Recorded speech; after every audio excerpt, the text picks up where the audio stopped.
Hello again everyone, Truck CB Sales here with a tune-up report for Nick in Ohio on the Stryker SR-497. Nick got it ready to go. Let's get right to it. RF power all the way down, 5-watt slug, 4.5 watts all the way down, 100-watt slug. I'm gonna roll it all the way up, 40 all the way up, average power swing. Hello, 60 bird. I'm going to pull the 100-watt slug out. Put the 500-watt slug in. Peak power. Hello, 150 peak. That's ready to go. Oh, but there's one more part of this video.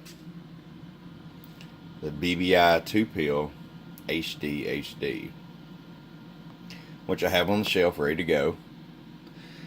Now Nick, with this we're going to roll the RF power all the way down, and that's why we have it at 4.5. I'll show you the 500-watt slug, put it back in average power, turn the amp on. It's 100 watts exactly, okay? Hello, about 170, 180 bird. Peak power, hello, 500 watts in the corner. And that is courtesy of the BM Technology power supply, which we have set at 13.7 volts at the moment, which we have in stock ready to go. Alright Nick, I hope you enjoy this combo from your friend Truck at truckcbsales.com. Bump bump.